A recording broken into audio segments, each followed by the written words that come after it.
Chapter 18. Tom Reveals His Dream Secret. That was Tom's great secret, the scheme to return home with his brother pirates and attend their own funerals. They had paddled over to the Missouri shore on a log at dusk on Saturday, landing 5 or 6 miles below the village. They had slept in the woods at the edge of the town till nearly daylight, and had then crept through back lanes and alleys and finished their sleep in the gallery of the church among a chaos of invalided benches. At breakfast Monday morning, Aunt Polly and Mary were very loving to Tom and very attentive to his wants. There was an unusual amount of talk. In the course of it, Aunt Polly said, "Well, I don't say it wasn't a fine joke, Tom, to keep everybody suffering most a week so you boys had a good time, but it is a pity you could be so hard-hearted as to let me suffer so. If you could have come over on a log to go to your funeral, you could have come over and give me a hint some way that you warn't dead but only run off." "Yes, you could have done that, Tom," said Mary, "and I believe you would if you had thought of it." "Would you, Tom?" said Aunt Polly, her face lightening wistfully. "Say now, would you if you'd thought of it?" Well, I don't know. 'Twould have spoiled everything." "Tom, I hoped you loved me that much," said Aunt Polly with a grieved tone that discomforted the boy. "It would have been something if you'd cared enough to think of it, even if you didn't do it." "Now, Auntie, that ain't any harm," pleaded Mary. "It's only Tom's giddy way. He's always in such a rush that he never thinks of anything." "More's the pity. Sid would have thought, and Sid would have come and done it, too. Tom, you'll look back some day when it's too late and wish you'd cared a little more for me when it would have cost you so little." "Now, Auntie, you know I do care for you," said Tom. "I'd know it better if you acted more like it." "I wish now I'd thought," said Tom with a repentant tone. "But I dreamed about you anyway. That's something, ain't it?" "It ain't much. A cat does that much. But it's better than nothing." "What did you dream?" "Why, Wednesday night I dreamt that you was sitting over there by the bed and Sid was sitting by the wood box and Mary next to him." "Well, so we did. So we always do. I'm glad your dreams could take even that much trouble about us. And I dreamt that Joe Harper's mother was here." "Why, she was here. Did you dream any more?" "Oh, lots, but it's so dim now." "Well, try to recollect, can't you?" "Somehow it seems to me that the wind blowed, Try harder, Tom. The wind did blow something. Come." Tom pressed his fingers to his forehead an anxious minute and then said, I've got it now. It blowed the candle." "Mercy on us. Go on, Tom, go on." "And it seems to me that you said, 'Why, I believe that door—'" "Go on, Tom." "Just let me study a moment. Just a moment. Oh, yes. You said you believed the door was open." "As I'm sitting here, I did. Didn't I, Mary? Go on." And then, well, I won't be certain, but it seems like as if you made Sid go and, well, what did I make him do, Tom? What did I make him do?" "You made him, you made him shut it." "Well, for land's sake, I never heard the beat of that in all my days. Don't tell me there ain't anything in dreams any more. Serenity Harper shall know of this before I'm an hour older. I'd like to see her get around this with her rubbish about superstition. Go on, Tom." "Oh, it's all getting just as bright as day now. Next you said I warn't bad, only mischievous and harum-scarum, and not any more responsible than I think it was a colt or something." "And so it was. Well, goodness gracious, go on, Tom." "And then you began to cry." So I did. Not the first time, neither." "And then?" "Then Mrs. Harper, she began to cry and said Joe was just the same, and she wished she hadn't whipped him for taking cream when she'd throwed it out of her own self." "Tom, the Spirit was upon you. You was a-prophesying. That's what you was a-doing. Land alive, go on, Tom." "Well, then Sid, he said, well, I don't think I said anything," said Sid. "Yes, you did, Sid," said Mary. "Shut your heads and let Tom go. What did he say, Tom?" "He said, I think he said he hoped I was better off where I was gone to, but if I'd been better sometimes—" "There, did you hear that? It was his very words. And you shut him up sharp." "I lay I did. There must have been an angel there. There was an angel there somewheres." And Mrs. Harper told about Joe scaring her with a firecracker, and you told about Peter and the painkiller, just as true as I live. And then there was a whole lot of talk about dragging the river for us and about having the funeral Sunday, and then you and old Miss Harper hugged and cried, and she went. It happened just so. It happened just so, as sure as I'm sitting in these very tracks. Tom, you couldn't have told it more like if you'd have seen it. And then what? Go on, Tom. Then I thought you prayed for me, and I could see you and hear every word you said. And you went to bed, and I was so sorry that I took and wrote on a piece of sycamore bark, "We ain't dead, we're only off being pirates," and put it on the table by the candle. And then you looked so good laying there asleep that I thought I went and leaned over and kissed you on the lips. Did you, Tom? Did you? I just forgive you everything for that. And she seized the boy in a crushing embrace that made him feel like the guiltiest of villains. It was very kind, even though it was only a dream, Sid soliloquized just audibly. Shut up, Sid. A body does just the same in a dream as he'd do if he was awake. Here's a big Milam apple I've been saving for you, Tom, if you was ever found again. Now go along to school.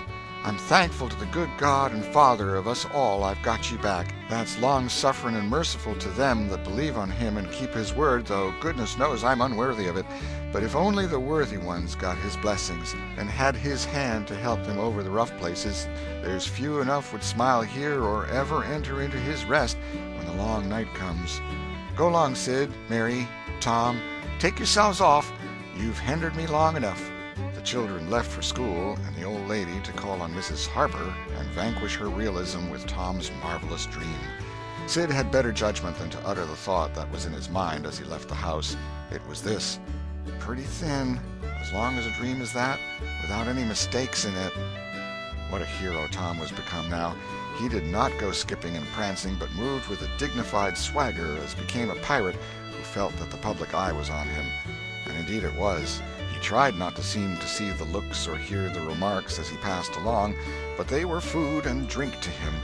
Smaller boys than himself flocked at his heels, as proud to be seen with him and tolerated by him as if he had been the drummer at the head of a procession or the elephant leading a menagerie into town.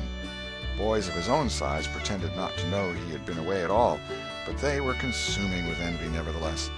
They would have given anything to have had that swarthy, sun-tanned skin of his and his glittering notoriety, and Tom would not have parted with either for a circus. At school, the children made so much of him and of Joe, and delivered such eloquent admiration from their eyes, that the two heroes were not long in becoming insufferably stuck-up. They began to tell their adventures to hungry listeners, but they only began. It was not a thing likely to have an end, with imaginations like theirs to furnish material. And finally, when they got out their pipes and went serenely puffing around, the very summit of glory was reached. Tom decided that he could be independent of Becky Thatcher now. Glory was sufficient. He would live for glory. Now that he was distinguished, maybe she would be wanting to make up. Well, let her. She should see that he could be as indifferent as some other people. Presently she arrived. Tom pretended not to see her. He moved away and joined a group of boys and girls and began to talk. Soon he observed that she was tripping gaily back and forth with flushed face and dancing eyes, pretending to be busy chasing schoolmates, and screaming with laughter when she made a capture. But he noticed that she always made her captures in his vicinity, and that she seemed to cast a conscious eye in his direction at such times, too. It gratified all the vicious vanity that was in him, and so, instead of winning him, it only set him up the more, and made him the more diligent to avoid betraying that he knew she was about.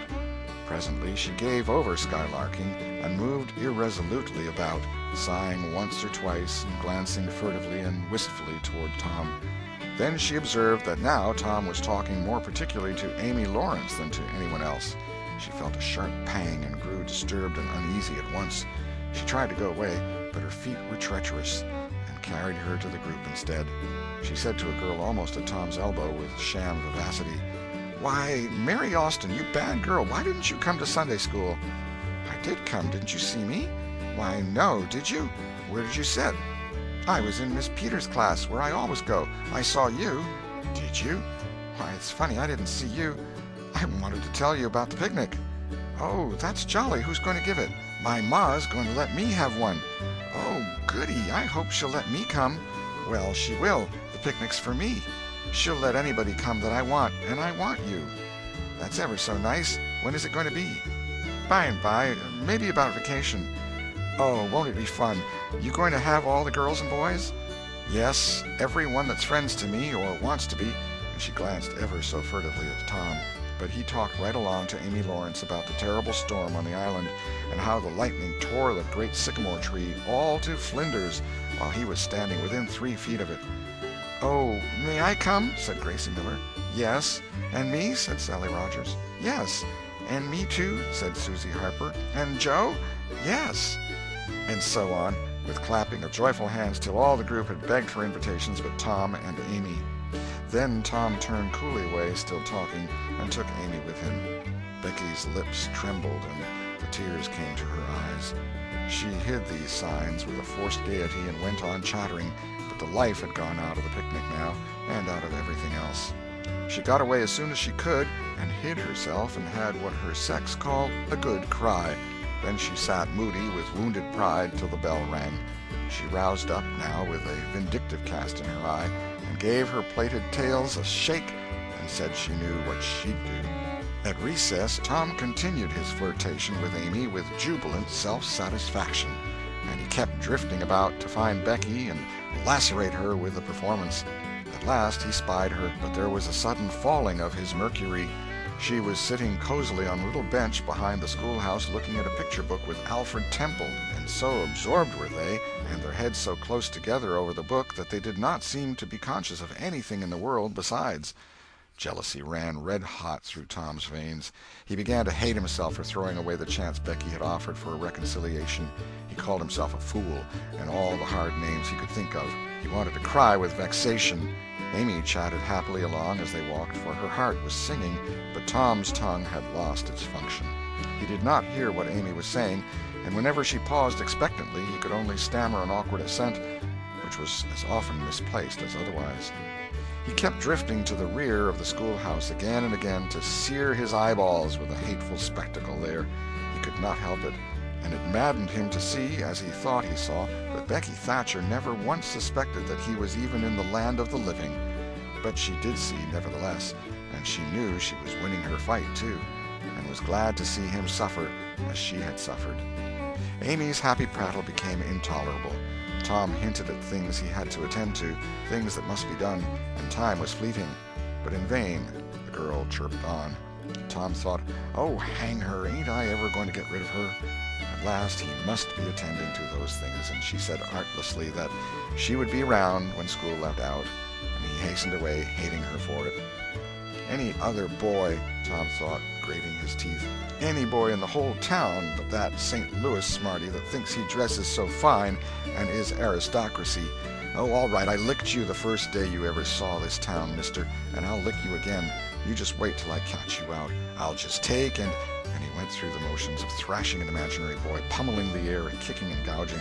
Oh, you do you? You holler enough, do you? Now, then, let that learn you. So the imaginary flogging was finished to his satisfaction. Tom fled home at noon. His conscience could not endure any more of Amy's grateful happiness, and his jealousy could bear no more of the other distress. Becky resumed her picture inspections with Alfred, but as the minutes dragged along and no Tom came to suffer, her triumph began to cloud, and she lost interest. Gravity and absent-mindedness followed, then melancholy.